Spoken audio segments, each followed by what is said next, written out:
This is a game that every Tennessee fans had circled on the calendar.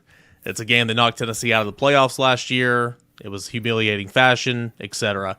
Is there any carryover there? And Josh Heupel was kind of quick to dismiss that. Here's what Josh Heupel said about the South Carolina game last year and the carryover or lack thereof until this season. It's a new week every week. It's a new year too. Last year they were more physical than us. They competed harder than we did on that night.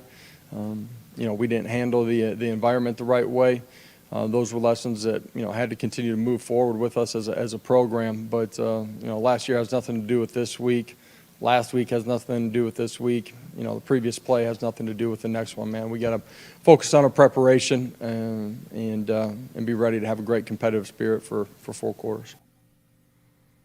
That's the right answer, and I mean he's correct. Well, he's got to say that. Yeah, you say it, but at the end of the day, you want to remember what happened last year. Josh Heupel remembers what happened last year, and if Tennessee were to get off to a hot start and South Carolina struggle, I don't think you're going to see Heupel going, yeah. I don't think he's pulling the Miami coach who had a chance to set the NFL record for points and saying, yeah, we'll take a knee. We won't tack on that field goal to set the record. Like, I mean, if you're fortunate enough to get off to that kind of start, I think they're keeping the gas pedal down. Everybody remembers. Just like you say all these things in the press conference, most of it is coach speak, but what they actually think and do are 2 different things. I bet it's mentioned in the locker room, and I would bet a lot of money, a lot of players. This means a little bit more. Well, you sit there and said they're more physical last year, Huber. I mean, that's that. You don't think that's being said in the locker room? Rob's right about that. I mean, that's something they're going to be driving home all week. Yeah, I mean, and the message is. I don't think you have to spend a whole lot of time talking about it. You certainly don't get into, any kind of, well, they did this or this was their. I mean, the Tennessee team. Kamal Hadden was talking trash on the sideline, down 4 touchdowns. It's not that part of it. Okay. Who do you think they're going to throw too early, Hub? Do you think they're going to throw at Kamal Hadden? I would think so. But the message Josh Heupel has for his team, he conveyed to the media, to the public on Monday. And that is, we got beat last week. We got out physicaled. We didn't play our game. They dictated it, and we better not like it. We better not be happy with that fact. And that should be a reminder, and everybody should be reminded of that. There'll be plenty of intensity Saturday night. I mean, tons of it. It'll be, fans are going to be wound tight. Tennessee will be. I mean, this will be one of those. There'll be a lot of jawing. There'll be a lot of chippiness to this football game early, I would imagine. Rob, what's your thoughts on Shane Beamer? He doesn't do a great job of maybe representing himself in the best way sometimes. Man, I thought you were going to go in on him there. I'm trying to keep it. I mean, look, he's done it. I mean, he's done a good job on the field. I mean, yeah.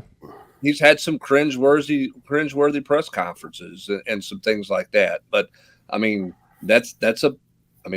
given starting with the Tennessee game last year, they've elevated themselves. I mean, they're a better program and they're playing better and they're winning with, they're getting elite quarterback play right now, which he totally deserves credit for in that program. Now they're not ready to go. I don't think win it all, and some of the hype that they've gotten and some of the love that they've gotten. But I mean, he's done a solid job there, and they got a quarterback playing at a super high level right now, Rob.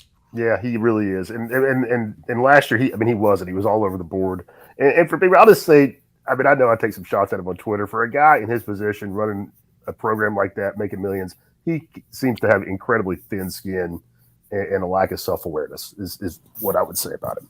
But as for Spencer Rattler, man, I've been really impressed with him because, again, I mean, he looked fantastic against Tennessee and South Carolina last year, but that was an anomaly. I mean, he was all over the board, the first 2 months of the season, but he is built on that. And again, I give him credit because the offensive line has been a sieve, and he continues to just make plays.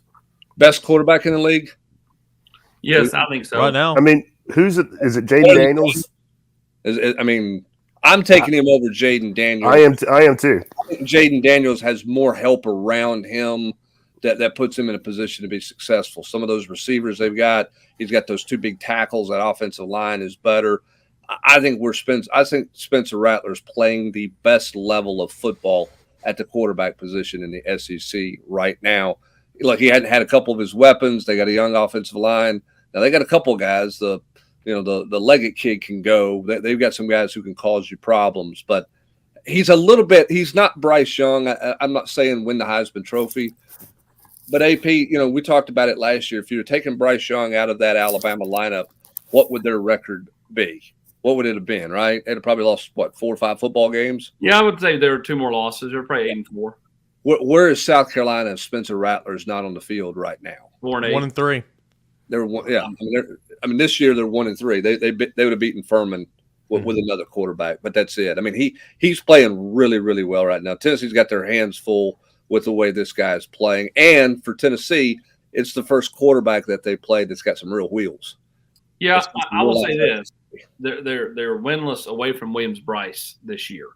They lost the neutral site game, and then of course they lost at Georgia. So they lost to the 2 best teams they played. Yeah, correct. So my thing is I think the crowd, and I think it was Packers, comment to hype. I think the crowd can have a huge impact on the football game. I think he's still good. He still was good at Georgia, and that's a tough place to play. But I think that it can cause other breakdowns on the offensive side. Even if Rattler doesn't break, you can have the offensive line meltdown. You can have communication issues across the board with other players. So I think the crowd can have just as much impact as just about anybody on that South Carolina offense, which, as host pointed out, has been, again, last week they got to 37.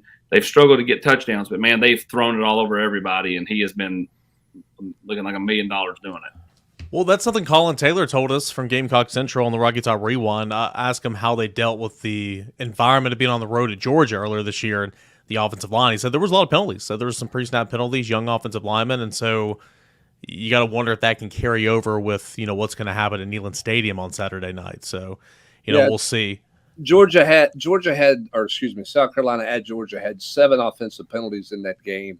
Left guard had a pre-snap penalty, it looks like, or had 2 penalties at the right guard spot, a penalty at the right tackle spot, and a penalty at the left tackle spot. So of their 7 penalties in that game, it looks like 6 of them were by offensive linemen, which is a product of the road. Can Tennessee have that kind of effect Saturday night? And I think to do that, Rob, the crowd's got to get out to the team's got to get out to a good start to keep that crowd revved up into a frenzy. If they do that, then that place will go bananas in the first quarter if Tennessee gets out of the gates. I think it's a powder keg. I think it'll be one of those days where you can feel the electricity, as you're walking to the stadium after you park. And to know how big this one is. Going into the bye to be 4-1, the 2 weeks to prepare for A&M. Well, and the flip side being going into the bye 0-2 in the SEC with 2 straight losses with A&M, Bama, and then a road game at Kentucky coming up. I don't think it's high. Nobody's going to be in the hot seat or anything like that. I'm just saying, I think it's the biggest game of Josh's brief career since he's been here. Last year was house money all the way, but Alabama was a big game, but that nobody expected Tennessee to do what they did if they hadn't beaten them. No shame. But this one, this is a program in your division that you've looked at little brother as a little brother since they came in the 90s. You want to keep the ascendancy going that you've gotten since you got here 2 years ago if you're Josh. So I think this is a big one for the rest of the season. Yeah, that's state the obvious. But throw in this too, Rob. You talk about expectations. You were favored to win at Florida. You're favored to win at home against South Carolina. That adds to it, right? Because everybody's out there is saying you're supposed to win, and so that now you're dealing with. Wait a minute, you're dropping a game that you're supposed to win. How many of those has Josh Heupel had in his career at Tennessee to this point? 1 last year at South Carolina, 1 this year at Florida. And so that adds to it as well. I'm surprised the line's where it's at in this game. Yeah. I'll be excited to see where it's at when we get to Friday and Saturday. But I'm surprised that it started as high as it is, and I'm surprised it stayed where it's at because I thought it would shift the other way pretty quickly. Well, it's funny. I saw where Grant put the story out Sunday afternoon or Sunday evening. It opened at 11. I checked Sunday night on FanDuel. It was at 8. And then I checked Monday morning on FanDuel, and it's 11. So it's like, whoa, what's kind of going on here? I'm a little bit surprised as well. Last thing that I want to bring up here, we talked about Spencer Rattler a lot in this show so far, but Rob, you had a really nice stat in your scouting the opponent that I made note of, and I brought it back and I put it in the first glance last night, just to show you where Spencer Rattler was prior to playing Tennessee last year. Prior to playing Tennessee, he had one 300-yard game. He threw 2 touchdowns just once in a game before Tennessee. Just the week before, Rattler threw for less than 200 yards. I think it was a game against Florida. Rattler threw for less than 200 yards. The offense did not find the end zone. Had that game against Tennessee, and then he's been kind of a different player since. Josh Heupel spoke about Spencer Rattler, what he does well, and the level that he's playing at right now in his Monday press conference. Good player. He's played at a high level. He's played a lot of football. He's playing extremely well right now.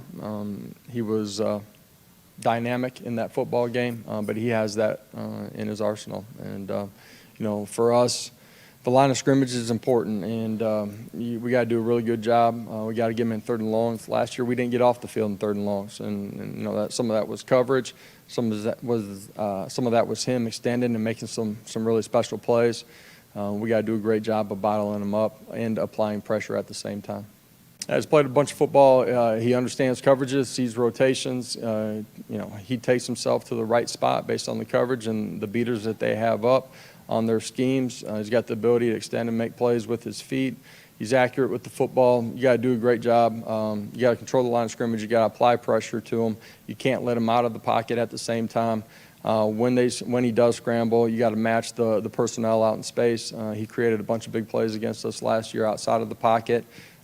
He's a really good football player. That poses a problem. We got to do a really good job up front and on the 2nd and 3rd levels in our coverage. You're seeing the 2020 version of Spencer Rattler. Remember when he came on, jumped on the scene at Oklahoma, ended up losing his job to obviously another talented quarterback in Caleb Williams in 2021, transferred over. Again, before Tennessee was, the butt of many jokes. Now you're seeing what Spencer Rattler was coming out of high school, playing at elite level. Brent, Tennessee obviously is, and we'll continue to preview it as the week goes on. But Tennessee has got to play well defensively, stay at home, and put some pressure on him because he's going to be looking to throw all over the place. Well, and you're never going to convince me that they didn't do some kind of fundamental change in their offensive philosophy from that Florida game to the Tennessee game last year. It was completely different, whether it was somebody else calling the plays and not Marcus Satterfield and Freddie Kitchens, as a lot of people have alluded to. Whatever, fundamentally, they did things differently starting with the Tennessee game last year. And as a result, he's been more comfortable. He's played much better. They've been more productive in terms of yards. Austin makes a great point. You go look at it, and, man, you're thinking – I looked this up earlier. You're thinking, man, they're looking for – a shootout. They're very comfortable in shootout games. They're not rolling a lot of 40-point games up on people. They're moving the ball a lot up and down the field. Teams have done a pretty decent job against them in the red zone. That's going to be another key stat because I think Austin said this Sunday or Monday and something that we did. Tennessee's going to give up yards, right? This is not a hold them to 98 yards in the first half type deal. You're going to give up yards. It's about, can you eliminate them finishing drives? Can you force field goals? Can you stop them at the 35 and take them out of field goal range, Austin? Those are going to be the key things to watch in this game because you're not just going to shut them completely down. No, you're not. You're not. They're going to make some plays.